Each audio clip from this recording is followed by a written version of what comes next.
Hello students, स्वागत है आप सभी का संस्कार चिल्ड्रंस एकेडमी यूट्यूब चैनल पर।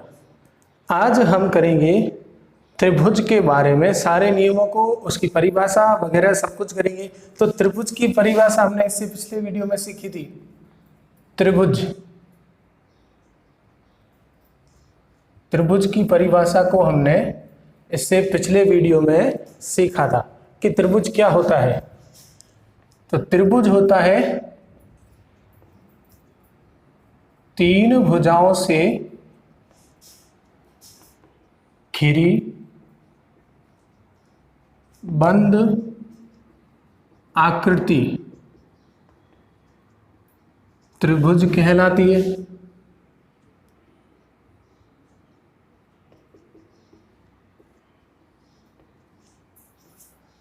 तीन भुजाओं से घिरी बंद आकृति त्रिभुज कहलाती है। और यहां पर हम इसको इस प्रकार बनाते हैं, स्केल की सहायता से सीधी तीन लाइनें खींचनी ऐसे, जिसमें तीन भुजाएं होती है और तीन ही कोण होते हैं। तो ऐसी आकृति त्रिभुज होती है। अब आते हैं त्रिभुज के प्रकार। त्रिभुज को दो आधारों में बांटा जाता है। उन दो आधारों के तीन तीन प्रकार होते हैं। पहला आधार है भुजा के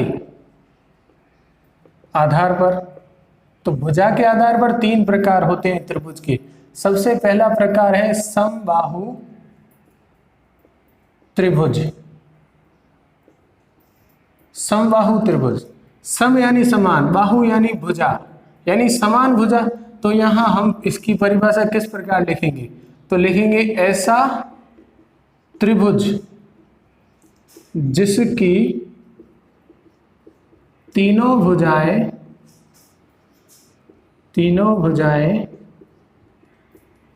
बराबर हो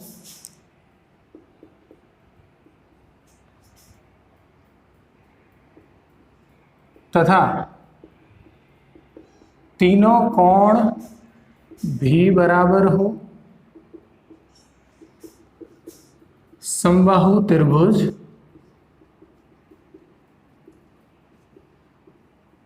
कहलाता है। ऐसा त्रिभुज जिसकी तीनों भुजाएं बराबर हो और तीनों कोण भी बराबर हो। अगर भुजाएं बराबर है तो कोण ऑटोमेटिक बराबर हो जाएंगे, वो समबाहु त्रिभुज कहलाता है। अगर हम इस प्रकार कोई त्रिभुज बनाते हैं और हमने कहा कि इस त्रिभुज की तीनों भुजाएं 5 सेमी की है, तो ये क्या बन गया? समबाहु त्रिभुज बन गया। ये समबाहु त्रिभुज बन गया जिसमें तीनों भुजाएं बराबर होगी। दूसरा हमारे पास है समद्विबाहु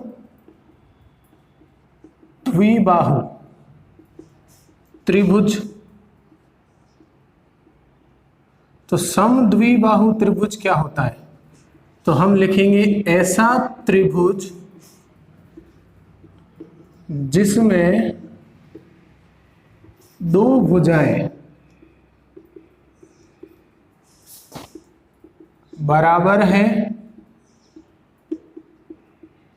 समद्विबाहु त्रिभुज कहलाता है। तो समद्विबाहु नाम से पता चल रहा है समान, द्वि यानी दो, बाहु यानी भुजाएं, तो समान दो भुजाएं। तो ऐसा त्रिभुज जिसमें दो भुजाएं बराबर है, समान है, तो वो समद्विबाहु त्रिभुज कहलाता है। और इस त्रिभुज के दो कोण भी बराबर होते हैं। दो भुजाएं बराबर होती है और उनके सामने वाले दो कोण भी बराबर होते हैं। फिर आता है सी विषमबाहु।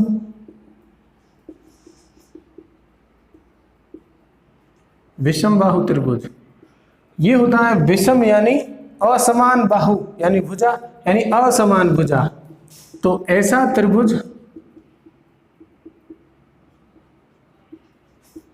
जिसमें तीनों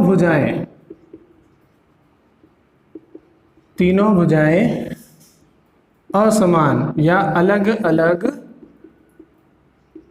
है, वो होता है विषम बाहु त्रिभुज कहलाता है। तो ऐसा त्रिभुज जिसमें तीनों भुजाएं अलग अलग है वो विषमबाहु त्रिभुज कहलाएगा। तो ये है भुजाओं के आधार पर तीन प्रकार, समबाहु त्रिभुज यानी तीनों भुजाएं समान, विषमबाहु त्रिभुज यानी दो भुजाएं समान, और समद्विबाहु त्रिभुज यानी दो भुजाएं समान, और विषमबाहु त्रिभुज यानी तीनों भुजाएं असमान या अलग अलग। दूसरा है कोणों के आधार पर। तो कोणों के आधार पर भी तीन प्रकार है त्रिभुज के। पहला है न्यून कोण त्रिभुज। न्यून कोण त्रिभुज क्या होता है? ऐसा त्रिभुज जिसमें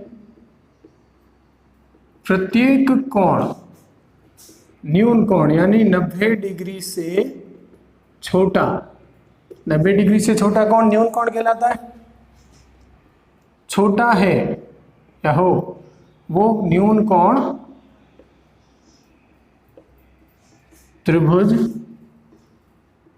कहलाता है। तो ऐसा त्रिभुज जिसमें प्रत्येक कोण 90 डिग्री से छोटा है या न्यून कोण है वो न्यून कोण त्रिभुज कहलाता है। जैसे कि हमने ये त्रिभुज बनाया, तो इस त्रिभुज में सभी कोण 90 से छोटे होंगे। हम चांदे से माप के देखेंगे, अगर 90 से छोटे होते हैं तीनों कोण तो वो क्या बन जाता है? न्यून कोण त्रिभुज बन जाता है। बी है, दूसरा भाग है इसका, वो होता है समकोण त्रिभुज। समकोण का मतलब होता है 90 डिग्री, यानी कि ऐसा त्रिभुज जिसमें एक कोण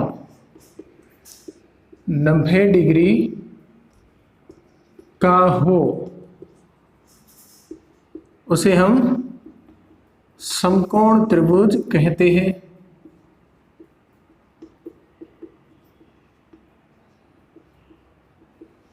कोई भी एक कोण, त्रिभुज में तीन कोण होते, तो ऐसा त्रिभुज जिसमें तीनों में से कोई भी एक कोण 90 डिग्री का हो समकोण त्रिभुज कहलाता है। त्रिभुज में सिर्फ एक कोण होगा जो 90 डिग्री का हो सकता है, दो कोण कभी भी 90 डिग्री के नहीं हो सकते। जैसे हम इसको इस प्रकार बनाएं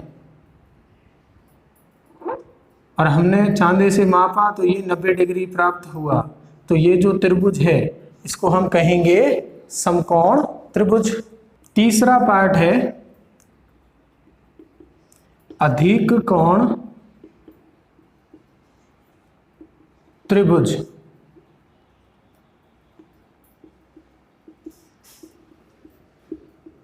तो ऐसा त्रिभुज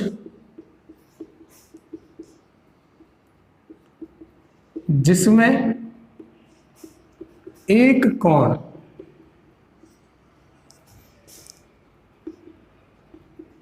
अधिक कोण हो वो बन जाता है अधिक कोण त्रिभुज कहलाता है। तो देखो, अधिक कोण त्रिभुज ऐसा त्रिभुज है जिसमें एक कोण अधिक कोण हो, अधिक कोण यानी 90 डिग्री से ज्यादा, तो वो अधिक कोण त्रिभुज कहलाता है। जैसे कि मैंने इस प्रकार बना लिया ये, और मान लिया ये जो कोण है वो है 105 डिग्री, 90 से अधिक है, इसलिए हम कहेंगे कि ये त्रिभुज किस प्रकार का है? अधिक कोण त्रिभुज है। तो ये हो गए त्रिभुज की भुजाओं के आधार पर और कोणों के आधार पर प्रकार, न्यून कोण, समकोण और अधिक कोण। स्टूडेंट्स, आगे है त्रिभुज में कुछ सूत्र। सबसे पहला है त्रिभुज के तीनों कोणों का योग। जो त्रिभुज में तीन कोण होते हैं उन सब का योग हमेशा 180 डिग्री होता है। जब आप त्रिभुज के तीनों कोणों का योग करेंगे तो वो हमेशा 180 डिग्री होता है। इसके आधार पर जो समबाहु त्रिभुज होता है, समबाहु त्रिभुज, समबाहु त्रिभुज होता है, समबाहु त्रिभुज के या समबाहु त्रिभुज का प्रत्येक कोण है वो हो जाएगा 60 डिग्री का, क्योंकि समबाहु त्रिभुज में सारे कोण बराबर, तीनों कोण बराबर होते हैं और तीनों का योग 180 होता है। तो तीनों अगर 60 के होंगे, बराबर है तो तीनों 60 के लेने पड़ेंगे। जब तीनों 60 डिग्री के होंगे तो 60 प्लस 60 प्लस 60 हो जाएगा 180। तो तीनों कोणों का योग समबाहु त्रिभुज में 180 कब होगा? जब कोण 60 डिग्री का होगा। तो हम समबाहु त्रिभुज का कोण बता सकते हैं कि वो कितने डिग्री का होगा? हमेशा 60 डिग्री। कैसा भी समबाहु त्रिभुज हो, बड़ा हो छोटा हो, लेकिन कोण उसका हमेशा क्या रहेगा? 60 डिग्री। अब हम समकोण त्रिभुज में एक नियम पढ़ते हैं, समकोण त्रिभुज। इसमें एक नियम होता है जिसको हम बोलते हैं पाइथागोरस नियम।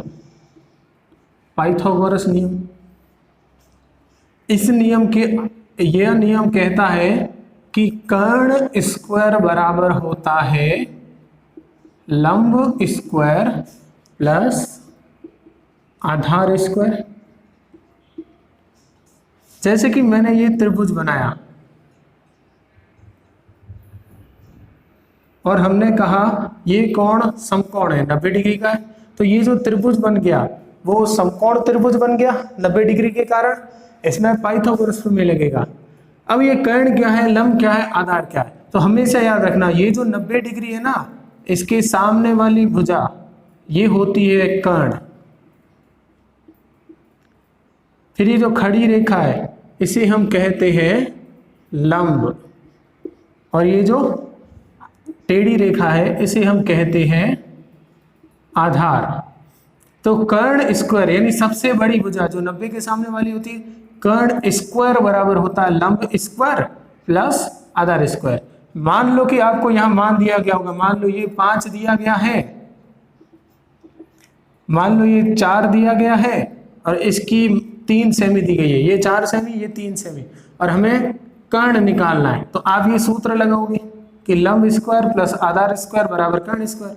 लंब स्क्वायर यानी 3 का स्क्वायर 9, 4 का स्क्वायर 16, 16 प्लस 9 करोगे तो हो जाएगा, देखो लंब स्क्वायर यानी 3 का स्क्वायर और प्लस आधार स्क्वायर, प्लस आधार है 4, 4 का स्क्वायर, 3 का स्क्वायर 9, 4 का स्क्वायर 16, 9 और 16 हो गए 25। ये आया कर्ण स्क्वायर का मान।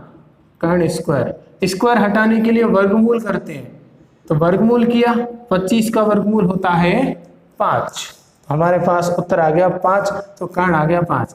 तो अगर समकोण त्रिभुज में 2 भुजाएं दी गई हो कोई भी, तो हम तीसरी भुजा इस सूत्र के आधार पर निकाल सकते हैं जिसे हम कहते हैं पाइथागोरस प्रमेय या पाइथागोरस नियम। तो स्टूडेंट्स अब हम पढ़ेंगे त्रिभुजों की सर्वांग समता। त्रिभुजों की सर्वांग समता और इसके नियम।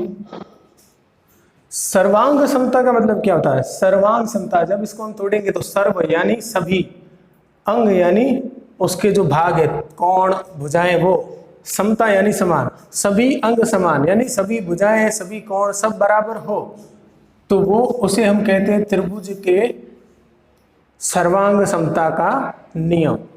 यानी 2 त्रिभुज यहाँ लेने हैं हमें और 2 त्रिभुजों में भुजाएं बराबर हो, दोनों की संगत भुजाएं संगत कोण बराबर हो, तो उसे हम त्रिभुज की सर्वांग समता कहते हैं। तो इसके आधार पर कुछ नियम है। सबसे पहला नियम है भुजा भुजा भुजा नियम, जिसे हम लिखते हैं SSS नियम। SSS नियम क्या होता है? S मतलब साइड, साइड यानी भुजा, तो साइड साइड साइड या भुजा भुजा भुजा। हिंदी में लिखोगे भुजा भुजा भुजा नियम, अंग्रेजी में लिखोगे SSS नियम। जैसे कि मैंने यहां 2 त्रिभुज बनाए, ये 2 त्रिभुज हमने लिखा ये 5 सेमी की है, ये 6 सेमी की है, ये 7 सेमी की है। तो 5 बराबर 5, 6 बराबर 6 और 7 बराबर 7, तो भुजाएं बराबर है, संगत भुजाएं। इसीलिए हम कहेंगे भुजा भुजा भुजा नियम से ये दोनों त्रिभुज क्या है, सर्वांग सम है, दोनों त्रिभुज सर्वांग सम है। तो पहला नियम ये हो गया। फिर दूसरा नियम होता है भुजा कोण भुजा नियम। इसको हम लिखेंगे भुजा यानी एस साइड, कोण को हम एंगल बोलते हैं यानी ए, फिर भुजा यानी साइड, नियम एस ए एस नियम। अगर हम इस प्रकार इसको लिखें, दो त्रिभुज बनाते, मान लो ये भुजा 5 की, ये 5 की, ये 6 की, ये 6 की, और ये कोण 45 का, ये भी 45 का। तो देखो भुजा बराबर, बीच वाला कोण बराबर और भुजा बराबर, तो दो भुजाएं बराबर और उनके बीच का कोण बराबर, तो भुजा कोण भुजा नियम लगेगा और दोनों त्रिभुज सर्वांग सम हो जाएंगे। तीसरा है कोण भुजा कोण नियम, कोण भुजा कोण नियम, जिसको कोण है तो ए, फिर भुजा बीच में है तो एस बीच में, फिर कोण है तो ए एस ए नियम। चौथा है इस नियम के अंदर दो कोण बराबर होंगे और एक भुजा, जैसे कि ये त्रिभुज है, ये कोण मान लो 60 का है, ये भी 60 का, ये मान लो 30 का है, ये भी 30 का, और ये भुजा है 8 सेमी की और ये भुजा 8 सेमी की, तो 8 8 बराबर, 30 30 बराबर, 60 60 बराबर, तो दो कोण बराबर, मध्य की भुजा बराबर, इसलिए कोण भुजा कोण नियम। चौथा नियम है समकोण कर्ण भुजा नियम, इसको हम RHS नियम भी बोलते हैं। समकोण यानी 90 डिग्री, कर्ण 90 डिग्री के सामने वाली भुजा, और भुजा जो कोई भी एक भुजा लोगे। समकोण को हम बोलते हैं रेक्टेंगल इसलिए R, कर्ण को बोलते हैं हाइपोटेनियस इसलिए H, भुजा को बोलते हैं साइड इसलिए S, तो RHS नियम। जैसे कि दो त्रिभुज बनाए हमने, दो त्रिभुज बनाए जिसमें ये 90 डिग्री का, ये 90 डिग्री का, ये मान लो 10 सेमी है, ये मान लो 10 सेमी है, और ये 8 सेमी है, और ये 8 सेमी। तो हमने देखा समकोण बराबर, दोनों में 90 डिग्री का कोण है तो समकोण हो गया। कर्ण 90 के सामने वाला कर्ण 10 सेमी, 90 के सामने वाला कर्ण 10 सेमी बराबर 10 10, तो कर्ण बराबर हो गया। फिर एक भुजा करनी, तो ये भुजा 8 है, ये भुजा भी 8 है, तो भुजा बराबर हो गई। तो समकोण कर्ण भुजा नियम से दोनों त्रिभुज सर्वांग सम हो जाएंगे।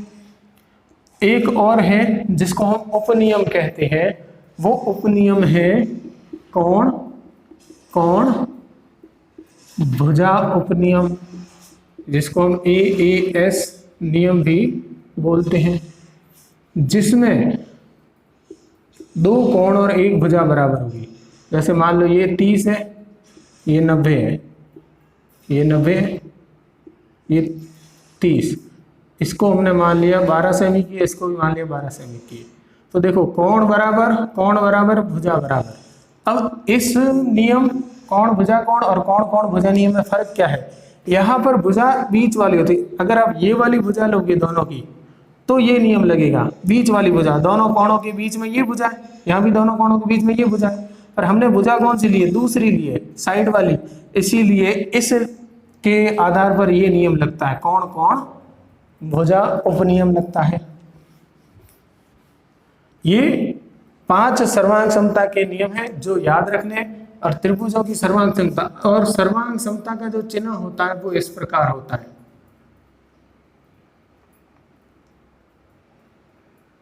ये सर्वांग समता का चिन्ह होता है, बराबर के ऊपर इस प्रकार का चिन्ह बनाओगे वो होता है सर्वांग समता का चिन्ह। स्टूडेंट्स, इसके बाद हम पढ़ेंगे त्रिभुजों की समरूपता। समरूप का चिन्ह इस प्रकार होता है। और समरूपता में क्या होता है? समरूपता में कोण बराबर होते हैं लेकिन आकार बराबर नहीं होता, आकार अलग अलग होता है। त्रिभुज बड़ा हो सकता है, छोटा हो सकता है, लेकिन उसके कोण बराबर होने चाहिए। समरूपता के लिए यह हमारे पास 2 कंडीशन होनी चाहिए। पहली है सभी कोण सभी संगत कोण बराबर हो, और दूसरी है संगत भुजाओं का अनुपात, संगत भुजाओं का अनुपात बराबर हो। जैसे कि मान लो ये दो त्रिभुज है, एक है ABC, एक है DEF। हमें कहा कोण A बराबर है D के, कोण B बराबर है E के, और कोण C बराबर है F के। A बराबर D के, B बराबर E के, C बराबर F के, और AB बटा DE बराबर BC बटा EF बराबर AC बटा DF। AB बटा D, BC बटा EF और AC बटा DF अनुपात बराबर। तो जब सभी संगत कोण बराबर है और संगत भुजाओं का अनुपात भी बराबर है तो वो क्या होते हैं, समरूप हो जाते हैं। तो इसको हम इस प्रकार लिखते हैं कि त्रिभुज ABC समरूप है त्रिभुज DEF के। तो ये दो कंडीशन है, इसके आधार पर समरूप किए जाते हैं। अब समरूपता के लिए कुछ नियम होते हैं।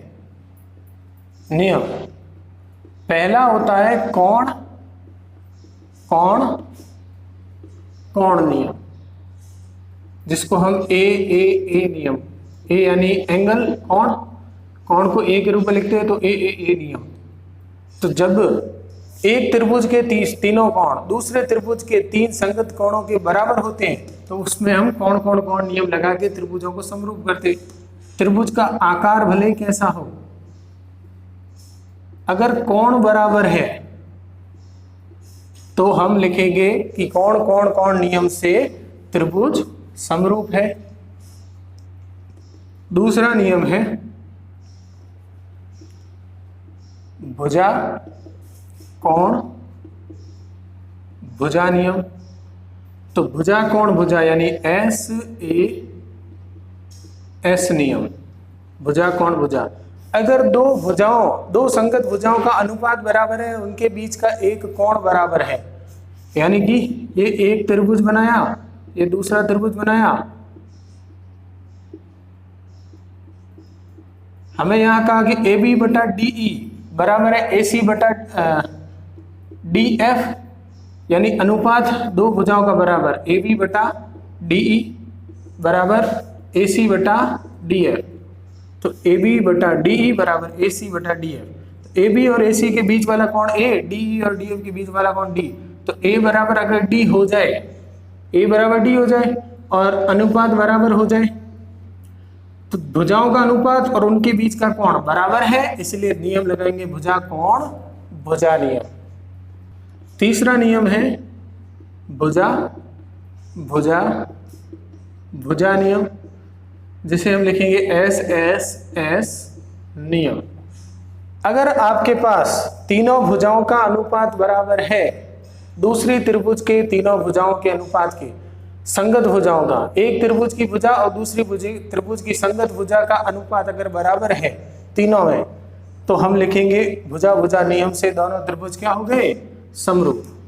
चौथा एक उपनियम है, इसका उपनियम, अगर दो कोण भी बराबर हो जाए, दो त्रिभुजों के दो संगत कोण भी अगर बराबर हो जाए तो कोण कोण नियम से वो त्रिभुज समरूप हो जाते हैं, क्योंकि अगर दो कोण बराबर हो गए तो तीसरा अपने आप बराबर हो जाएगा।